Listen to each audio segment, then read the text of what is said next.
आरो जेन जेदा इउनाइट जानाय माने बेयाव कुनु शक्तिया जोंखौ लाखिनो हाया जों मोनायाव थांनानै बिथांमोननो 10,000 50,000 1 लाख 2 लाखनि प्रलोभन होयो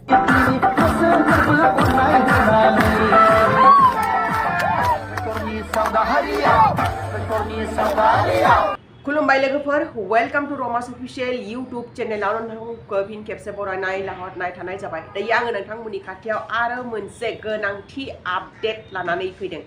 आरो बे गोनांथि आपडेटानो जाबाय दिपेन बर' सारा डाइरेक्टलि उदालगुरिनि BPF नि मन्त्रि रिहन दैमारिनि सायाव मा बुंखो आरो रिहन दैमारिनि फिसालानि सायावहा मा बुंखो लोगोसेनो बिथाङा जेनजेटनि सायावहा मा दोनखो दा नोंथांमोना नैबे भिडिअ क्लिपखौ नायना लाबालामायनि फारि फारि मिथिनानै मोनगोन दा आं नोंथांमोना नैबे भिडिअ क्लिपखौ खिथिनो थांगासिनो लोगोसेनो नोंथांमोना जुदि आंनि चेनेलखौ साबस्क्राइब खालामाखैबा गोख्रैनो चेनेलखौ साबस्क्राइब खालामना ला आरो नटिफिकेशन बेल आइकनखौबो अन खालामना ला जोबोद बाखनायथाव जेरैबायदि नेपालाव सरकार सोलायदों जेनजेटआ बांलादेशआव सरकार सोलायदों उदालगुरि विधानसभा समष्टिखौ जेनजेटआ देरहाहोगोन आरो बिथांमोना जि डिसिसन लागोन बेनो फाइनाल डिसिसन जागोन सिनियरफोरनि आइ आफानि आशीर्बाद लानानै जों आवगायदों नाथाय नेपाल आरो बांलादेश बादि जों बेयाव हिंसा खालामा रावखौबो माने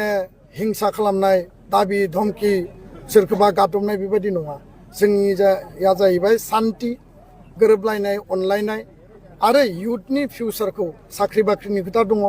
लाइमोनफोरनि थांना थानायनि खोथा दङ जिउ राहा दानायनि खोथा दङ स्पर्ट्सआव इडुकेसनाव कालचाराव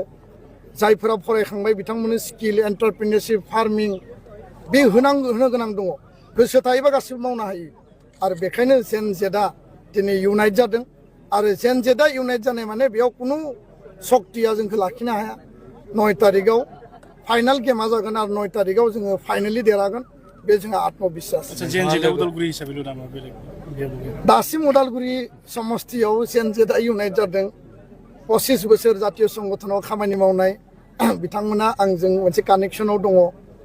आरो दिनै आं मिथिस्लाबाबासिनो गुबुन गुबुन जाति जनगोष्ठीनि युथफ्रा दिनै कानेक्ट जादों 5 बोसोर 10 बोसोर आङो फोरोंगिरि हिसाबै साबजेक्ट टिचार मावदोंमोन साख्रिखौ आं गारबाय दा बेयाव गोबां स्टुडेन्ट दिनै फैदों बर'आनो जा राभायानो जा बेंगलि जा एसामिस जा गुबुन गुबुन हारि माहारिनि सावताल आदिबासী बिथांमोना बुंदों जे सार মই আপোনাৰ ছাত্ৰ আছিলোঁ মই আপোনাৰ ছাত্ৰী আছিলোঁ ষ্টুডেণ্ট আছিল এতিয়া আমি আপোনাৰ কাৰণে লাগিম ভেৰি মাছ পজিটিভ दा बेखायनो आंहा आत्मविश्वास दङ इयुथनि थाखाय बिथांमोननि भबिष्यत दानो थाखाय खामानि मावनाया आंनि प्रथम लक्ष्य आरो कर्तव्य आरो उदालगुरियाव college university medical college engineering college nursing college paramedical आरो पलिटेकनिक गायसननायनि गेजेरजों जोङो इन्स्टिटिउसननि इडुकेसननि सेन्टार आरो युथनि एमप्लयमेन्ट जेनेरेशन बानायनाया जोंनि दायित्व बेखिनिखौनो बुंबाय नोंथाङा लोगो हमखांनायनि उनाव रिहन दैमारिनि फिसाला बिथांनि हानजाया बै जेन लोगो हमदों थाखो बिथांमोनखौ खोब फिन लोगो हमफिननायनि सरसायाव बेनो दा जाय जोंनि माने अपोनेन्ट रिहन दैमारि बिथाङा 20 बोसोर MLA खेबनै मन्त्रि 20 बोसोराव विधानसभायाव खेबसेबो आवाज दैखाङासै 20 बोसोराव बिथाङा भारत भुटान माने सीमायाव दै लोंहोनो हायाखिसै जिब जन्थुआ लोंनाय दैखौ लोंनो गोनां जायो 20 बोसोराव उदालगुरियाव मोननै टेंकि बानायबाय PHCनि बे मोननै टेंकियाव दै गवा आरो बेबो आयरन दा बिथाङा भैरबकुन्दनिफ्राय MCLA जाबाय हाग्रामा महिलारिया बिथांनि डेपुटेसिप होदों BPF नि मानसिफ्रा बुंबाय थादों जे सारा डेपुटेसिपखौनो मोनखाबाय मानोथो आरो इलेक्सन गेलेबावनांगौ डेपुटेसिपखौनो मोजां मावना 20 बोसोर MLA आवथ' सारा जेबो मावनो हायाखिसै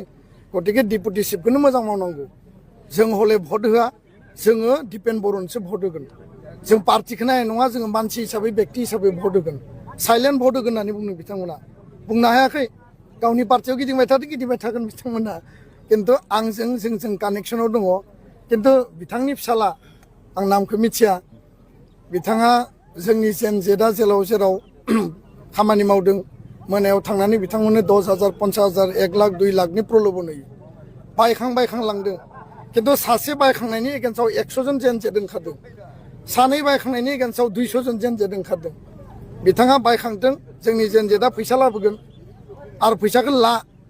खिन्थु गावनि भबिष्यतखौ सान एबाराव नों 10,000नि बायखांजायोबा नेक्स्ट नोंनि भबिष्यता मा जागोन बेखायनो आङो बुंदों जे रेवन्त दैमारिनि फिसालाया जुदि बिथाङा इयुथ बा यां लिडार बा बिथाङा बबे संगठनाव बबे जातिनि अरिहना आरो कन्ट्रिबिउसन दङ बिथाङा फैसा थानायखायसो बायखांनो हादों जोंनियाव फैसा गैया जों बेखायनो बायखाङाखै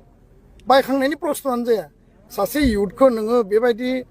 दाउ अमा हांसो बादि जुदि दर दाम खालामनानै जुदि बायोबा प्रलोभन होयोबा प्रभक होयोबा बे माबायदि नीति जोंनिया जाबाय हार्ट टु हार्ट कानेक्ट जोङो लाइमोनफोरनि भबिष्यतनि सिन्तानि थाखाय खामानि मावगोन बेखायनो बिथाङा बायखांथों बायखांबाय थाथों एसे फैसा खरस जाथों जोंहा जेबो आपत्ति गैया हाजार हाजार जेन जेटआ परिबर्तन खालामनायनि जात्रायाव दिनै दङ जों आरो जेन जेटनि रेलिबो खालामगोन थेंक इउ